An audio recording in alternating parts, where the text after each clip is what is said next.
بسم اللہ الرحمن الرحیم۔ نواں باب اچھے اخلاق اور عمدہ صفات۔ اچھے اخلاق اور اوصاف کی تعلیم بھی اسلام کی بنیادی تعلیمات میں سے ہے، اور لوگوں کی اخلاقی اور روحانی اصلاح و درستی ان خاص مقاصد میں سے ہے جن کے پورا کرنے کے لیے رسول اللہ صلی اللہ علیہ وسلم نبی بنا کر بھیجے گئے تھے۔ خود حضور علیہ السلام کا ارشاد ہے، میں اللہ کی طرف سے اس لیے بھیجا گیا ہوں کہ عمدہ اخلاقی تعلیم دوں اور انہیں مرتبہ کمال تک پہنچاؤں۔ اچھے اخلاق کی فضیلت اور اہمیت۔ اسلام میں اچھے اخلاق کی جو اہمیت اور فضیلت ہے اس کا کچھ اندازہ رسول اللہ صلی اللہ علیہ وسلم کی مندرجہ ذیل حدیثوں سے کیا جا سکتا ہے۔ حضور علیہ السلام نے ارشاد فرمایا، تم میں بہترین لوگ وہ ہیں جن کے اخلاق بہت اچھے ہیں۔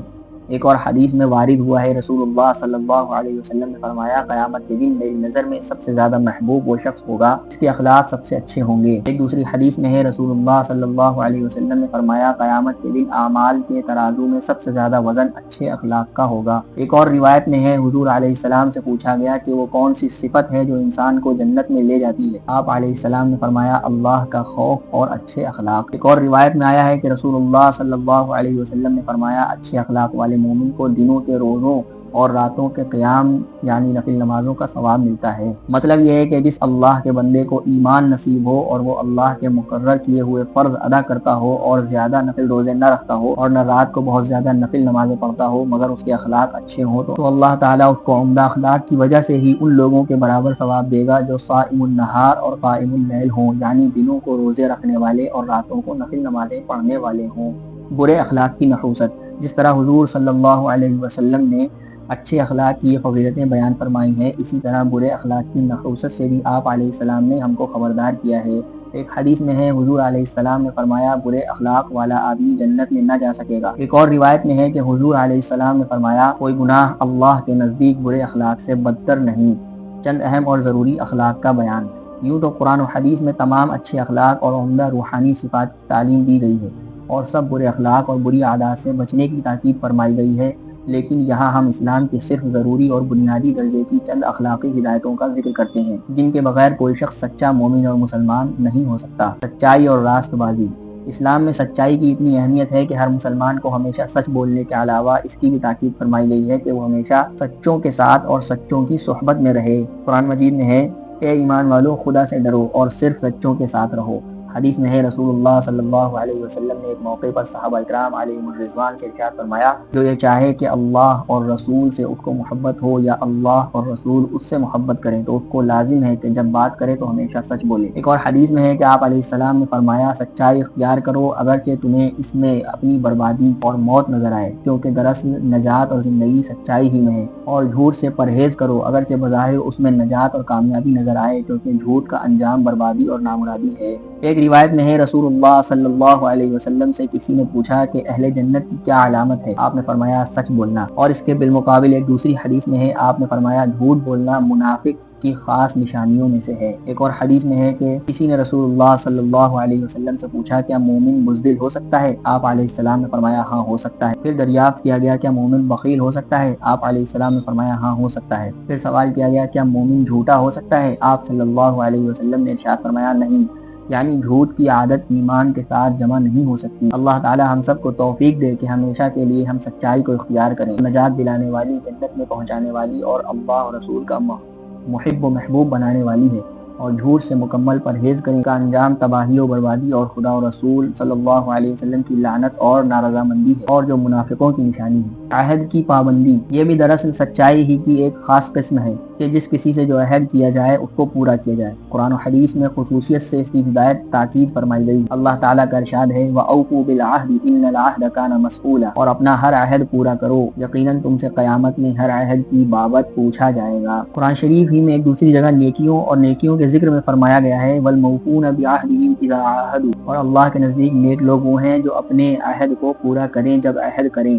حدیث میں ہے، حضور صلی اللہ علیہ وسلم اپنے خطبوں میں اکثر فرمایا کرتے تھے، جو اپنے عہد کا پابند نہیں اس کا دین میں حصہ نہیں۔ ایک اور حدیث میں ہے، حضور صلی اللہ علیہ وسلم نے ارشاد فرمایا، عہد کا پورا نہ کرنا منافقوں کی خاص نشانیوں میں سے ہے۔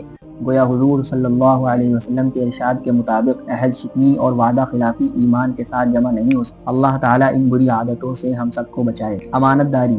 امانت داری بھی دراصل سچائی اور راست بازی ہی کی ایک خاص قسم ہے۔ اسلام میں اس کی بھی تاکید خصوصیت سے فرمائی گئی ہے۔ قرآن شریف میں ہے ان اللہ یأمرکم ان تؤدوا الامانات الی اہلھا، اللہ تم کو حکم دیتا ہے کہ امانتیں امانت والوں کو ٹھیک ٹھیک ادا کرو۔ اور قرآن شریف میں 2 جگہ پر سچے ایمان والوں کی صفات کے بیان میں فرمایا گیا ہے والذین هم لاماناتهم وعہدهم راعون، اور وہ لوگ جو امانتوں کی اور اپنے عہد کی حفاظت کرتے یعنی امانتیں ادا کرتے اور وعدے کو پورا کرتے ہیں۔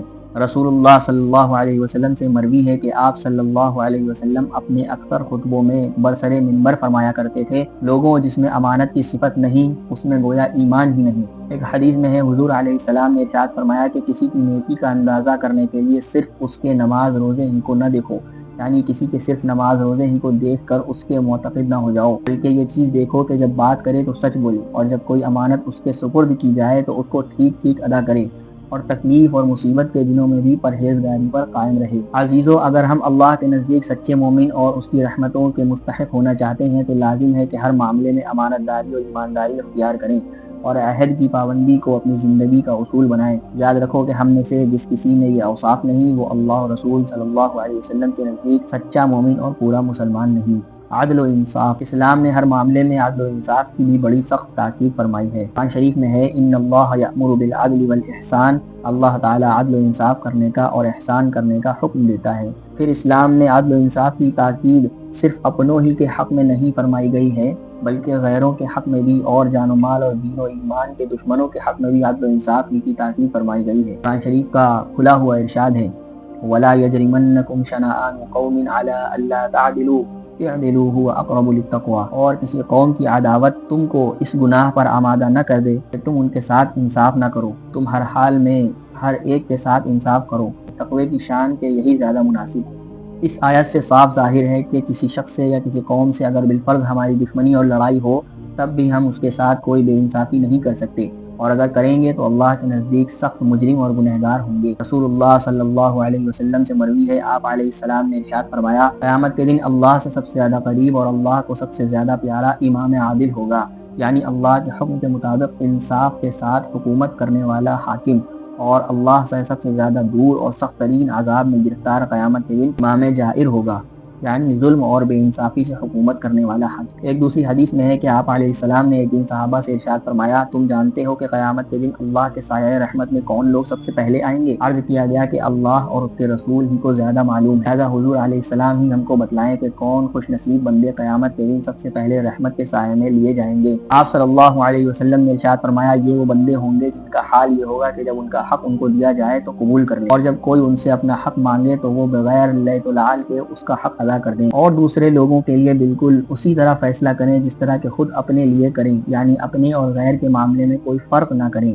افسوس ہم مسلمانوں نے اسلام کی ان پاکیزہ تعلیمات کو بالکل بھلا دیا ہے۔ اگر آج مسلمانوں میں یہ صفات پیدا ہو جائیں کہ وہ بات کے سچے، عہد کے پکے، امانت دار اور ہر ایک کے ساتھ عدل و انصاف کرنے والے ہو جائیں، دنیا کی عزتیں بھی ان کے قدم چومیں اور جنت میں بھی ان کو بہت بڑے درجے ملیں۔